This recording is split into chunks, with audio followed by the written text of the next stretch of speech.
সরাসরি চলে আসছে মূল আলোচনায়। শুরুটা করতে চাই অ্যাডভোকেট শিশির মনি আপনাকে দিয়ে। প্রশ্নটা হচ্ছে সংবিধান সংশোধন আর সংস্কার এই দুইটার মধ্যে আসলে মৌলিক পার্থক্যটা কি, এবং একই সাথে এই যে বিতর্কটা হচ্ছে এটা কি আইনি বিতর্ক নাকি এটা পুরোটাই রাজনৈতিক?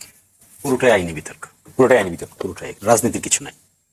এ কিন্তু একটা সমাধানের রাস্তাটা কি হবে এই প্রশ্নে বিতর্ক।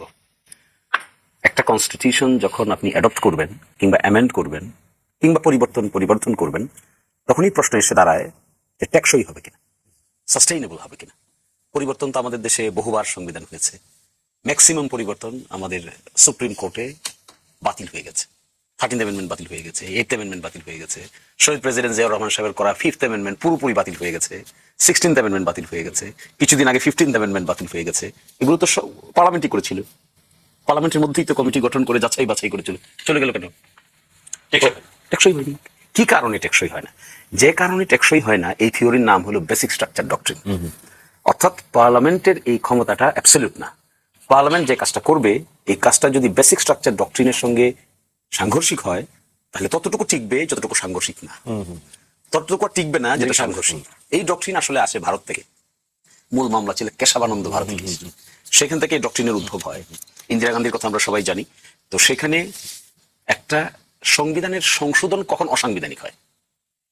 নর্মাল আইন অসাংবিধানিক হতে পারে, কিন্তু সংবিধান কখন অসাংবিধানিক হয়? সংবিধান এসে তখন অসাংবিধানিক হয় যখন এর যে বেসিক পিলার্স গুলো আছে এই বেসিক পিলার গুলোর সঙ্গে কন্ট্রাডিক্টরি হয়ে যায়। ফর এক্সাম্পল, যেমন জুলাই সনদে আমরা একটা বলছি যে রাষ্ট্রের মূলনীতিটা আমরা পরিবর্তন করবো, এগ্রি করেছে সবাই, কারো কোনো দ্বিমত নাই, সকলেই এক বাক্যে কি বলেছেন? সংবিধানে রাষ্ট্র পরিচালনার মূলনীতির অংশে সাম্য, মানবিক মর্যাদা, সামাজিক ন্যায় বিচার এবং ধর্মীয় স্বাধীনতা ও সম্প্রীতি উল্লেখ থাকবে। বিএনপি, জামাত, সবাই এখন সেটা কিভাবে করবে? সরকার যে সিস্টেমে যেতে চাচ্ছে কমিটি করেছে, এই প্রস্তাবটা তারা পাশ করবে, যেহেতু জুলাই সনদ তারা অক্ষর অক্ষরে বাস্তবায়ন করবে বলেছে। তো অক্ষরের ভিত্তিতে এটাও পড়ে, তো অক্ষর না লাইন পড়ে, একটা কনসেপ্ট পড়ে। কিন্তু আমাদের সংবিধানে 5th অ্যামেন্ডমেন্টের জাজমেন্টে আছে ধর্ম নিরপেক্ষতা হলো basic structure of the constitution. এখন আমাদের পার্লামেন্ট কি পারবে এটা পরিবর্তন করতে? Answer is simply no. No, this parliament cannot change it. Majority থাকলেও নো, 2/3 মেজরিটি থাকলেও কাজ হবে না, 300 জনের 300 জন ভোট হলেও কাজ হবে না। This is something different, structural development. এই থিওরি বাংলাদেশের প্রথম আসে 8th অ্যামেন্ডমেন্ট কেসে, আনোয়ার হোসেন ভার্সেস বাংলাদেশ।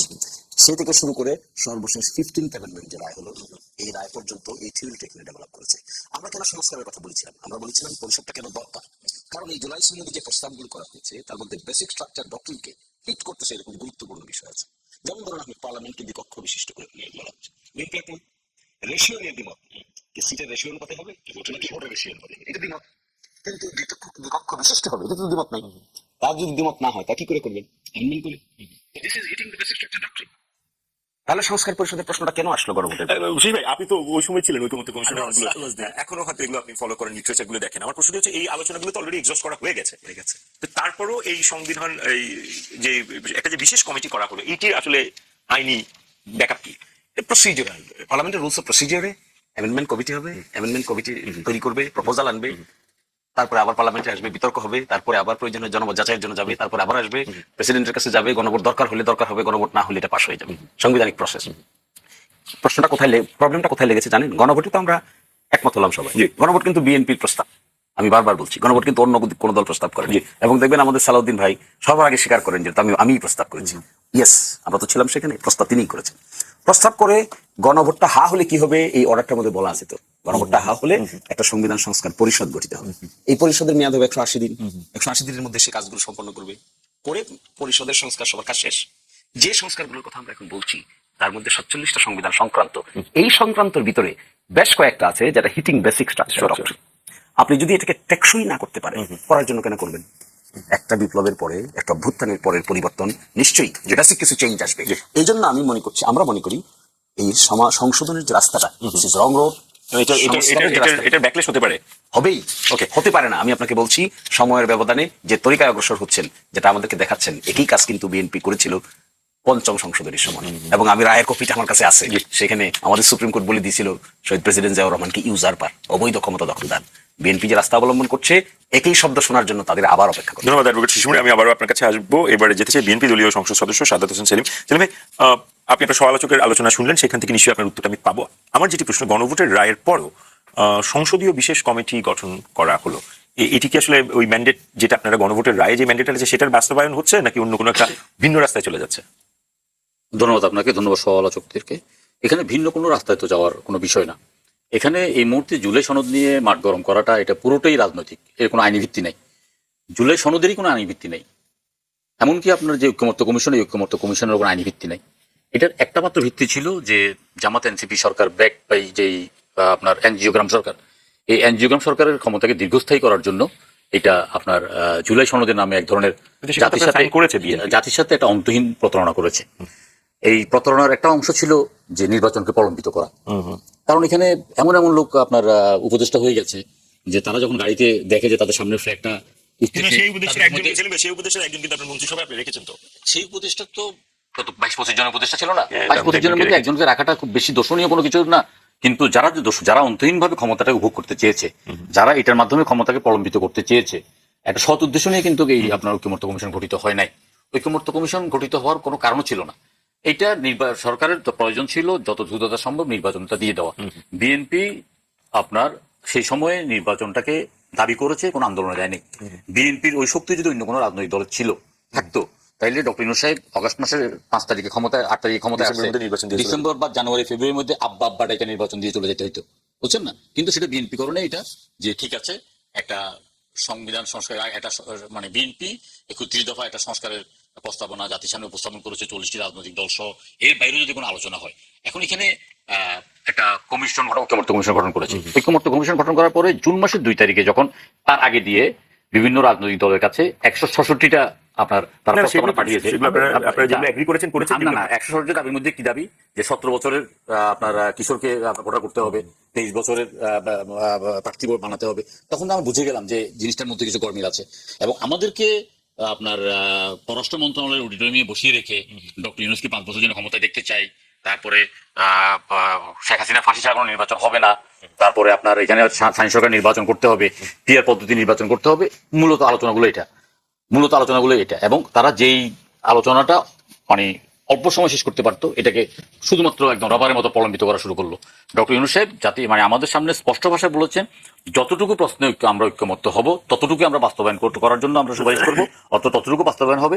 কে কোন প্রশ্নে ঐক্যমত্য কমিশনের সাথে অথবা কে কোন প্রশ্নে দ্বিমত করতেছে সেটাও আমরা জাতিকে জানিয়ে দেবো। এবং এটা লাইভ শোতে জাতিকে জানিয়ে দেওয়া হয়েছে। আমরা 84টা প্রশ্নে আমরা আলোচনা করেছি, আমরা 84টা প্রশ্নে একমত হয়েছি। তার মধ্যে আপনার 16টা প্রশ্নে বিভিন্ন রাজনৈতিক দল নোট ডিসিশন দিয়েছে। যে শিশিরমণি সাহেব যেটা বলেছেন যে আপনার রাষ্ট্রের মূলনীতির ব্যাপারে সব পক্ষ একমত হয়েছে, রাষ্ট্রের মূলনীতির ব্যাপারে সব পক্ষ একমত হয় নাই। সিপিবি, জাসদ, বাসদ, তারপরে আপনার বাসদ মার্ক্সবাদী, তারপরে আপনার গণফ্রন্ট, এরা কিন্তু আপনার এই বিষয়ে একমত হয়নি, নোট অফ ডিসেন্ট দিয়েছে, কোনো না কোনো নোট অফ ডিসেন্ট দিয়েছে। আমরা আলোচনা করতেছি, একটা আলোচনা শেষ হওয়ার পরে আগে আরেকটা আলোচনা চলে যাচ্ছে, আমরা প্রতিদিন এসে আমাদের অসন্তোষটা প্রকাশ করছি যে এটা আলোচনাটা। সেলিম ভাই, একটু যদি বিনয়ের সাথে আপনাকে প্রশ্নটা করি, ওই পর্বগুলোতে আপনারা শেষ করে নির্বাচন দিয়েছেন, আপনারা গণভোটের জন্য ক্যাম্পেইন করেছেন, তার মানে ওই আলোচনাতে এখন আমরা যদি না থাকি, একেবারে লেটেস্ট আলোচনা যেটা থাকে গণভোটের রায়ের পরে, আমার প্রশ্ন যেটি ছিল সংবিধান সংশোধন বা সংস্কারের জন্য বিশেষ কমিটি কি আমাদের করার কথা নাকি এছাড়া তো কোনো অন্য কোনো প্রত্যেকটা আমার কাছে যুগের সময় আমি আপনাকে বলি, কোনো একটা রাজনৈতিক দল এখানে গণভোটের কথা বলে না, একটি মাত্র রাজনৈতিক জাতীয় পার্টি ছাড়া আর কোনো রাজনৈতিক দল। আমি আমাকে কথা শেষ করতে দেন। এখন এই যে আমরা আলোচনা করছি, আলোচনা পরবর্তীকালে এটার মানে কিভাবে বাস্তবায়ন করবো এই প্রশ্নে কিন্তু কেউ একমত হতে পারছে না। কেউ বলছে অডিয়েন্সের মাধ্যমে, কেউ বলছে অন্য কিছুর মাধ্যমে। তখন কিন্তু সালাউদ্দিন সাহেব বললেন যে গণভোটের ব্যাপারে, তখন অধিকাংশ রাজনৈতিক দল বললো যে গণভোট তো সংবিধানে নাই। তখনই সালাউদ্দিন সাহেব বললো যে হ্যাঁ গণভোট সংবিধানে নাই। আবার যেহেতু আমরা বিভিন্ন মানে অধিকাংশ রাজনৈতিক দল জাতীয় আকাঙ্ক্ষার পক্ষে থেকে যদি মানে আমরা যদি গণভোটের পক্ষে থাকি, সেটাও যে মানে সংবিধানে মানে করে না, মানে এটা এগ্রি করে না, এরকম কোনো কিছু তো নাই। তাইলে এটা সমাধান কি? এটা গণভোট হলে কিন্তু পরবর্তীকালে সংবিধান সংশোধন করার পরে আবার একটা গণভোট করতে হবে। এটা আমরা আমরা নির্বাচন করেছি কি, আমি সংসদ সদস্য হিসেবে নির্বাচন করেছি, নির্বাচিত হয়েছি। শিশিরমণি সাহেব সংসদ সদস্য হিসেবে নির্বাচন করেছেন। আমরা ভোট চেয়েছি, আমরা জাতীয় সংসদে কথা বলতে চাই।